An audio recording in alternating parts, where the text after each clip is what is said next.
So what's your name? Mirinda Carfrae. And Mirinda, you're a triathlete? I am. Okay, and pretty good one at that. I go all right. So they say. You Yeah. go all right. You've been on PowerCranks now for how long? I'll be a year, January 1. Okay. Yep.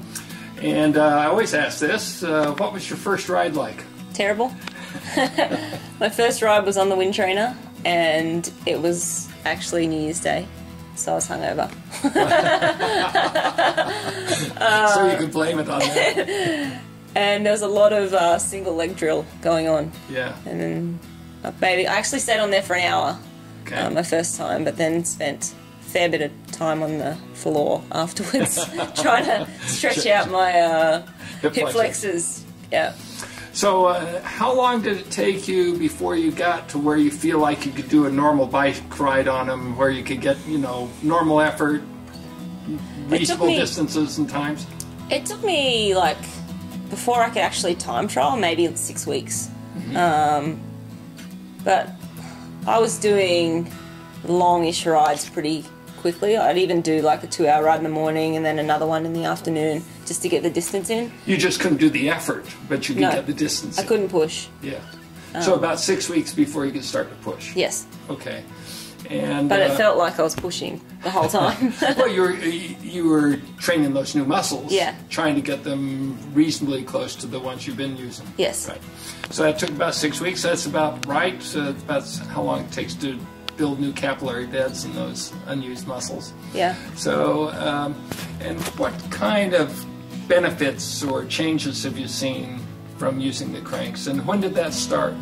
Once I started time trialing, I was really moving. Like, I could feel I was strong all the way through the pedal stroke, and even just in the first few weeks, it was so evident that I clearly was not pedaling correctly. And just in the fact that it was so hard to just get through a session, let alone push, or half the session I'd still spend doing single leg drill because I need to rest my hip flexors. We call that survival mode. Survival, yeah, there was a lot of survival mode in the first 5 weeks. Yeah. And a couple of phone calls to my coach asking her if she was sure this was what I should be doing. Because at that stage of the year, like, it was kind of, well, it wasn't really a gamble because my coach knows what she's doing. Right. But that's when you're really doing your base training, and I couldn't do the base training. I couldn't really do the big Ks on the bike, so I was doing what I could, and I was knackered. So I'm like, well, I guess that's right. Well, you know, that's a good point, because a lot, especially the elite people, are so afraid that they're going to lose fitness. They hear these stories, oh, my mileage went down, they're so afraid they're going to lose fitness. But I keep telling them, you're going to gain efficiency faster than you lose fitness, such that in the end, I mean, you really don't lose anything. Is that your experience? Certainly. Like, I felt, especially early on, I felt like an hour ride was, my legs felt as tight as they would after a 5-hour ride. So what you're gaining from the session is so much more because you're pedaling correctly and every second counts. Right. So then when you go out and ride on your normal cranks when you're not pedaling correctly, it's so much wasted time. Right. So I think at the start I was a little worried, but once I got to a point where I could appreciate what I'd actually done and how I'd improved, then it sort of sunk in, and I realised that it was what I should have been doing. Right, and then it's just a matter, then everything is downhill. From then, everything you know, you're still getting there, but it's the training sessions really, I mean, even once you're at that point where you ride hard on them, you're still, the training sessions, you're getting more for that time when you're on the cranks, because you know you're not cheating. We call it not cheating. Yeah. Exactly. Yeah. There's no switching off. Do you ride with power? Do you train with power? No, you don't train with power. Okay. But can you sort of quantitate? I know you said you saw big bike improvements. You were a pretty good runner before, but what kind of improvements do you think you saw? First of all, I saw improvements in my run. Like, I just felt stronger. Oh, like, really? Yeah, I felt like just more even.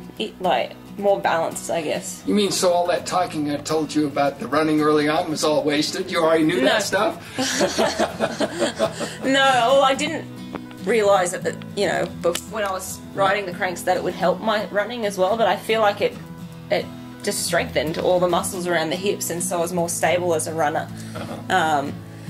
But then once I went to time trialing and once I switched back to my regular cranks, I just could feel it. Like I ride by feel, I race by feel, I never use power or heart rate. So I just felt like I could feel the power going into the crank all the way around, and so it just felt stronger. I remember, I think you emailed me and you said you had never had the fastest bike split before in a race or something until this last year, right? Yeah, and that's pretty big step for me, because this year was all about starting to improve my bike. I know my run is there, but it was about improving my bike because I really need to compete with these Ironman girls. And in order to do that, I needed to speed up the bike. And I've still got some work to do, but...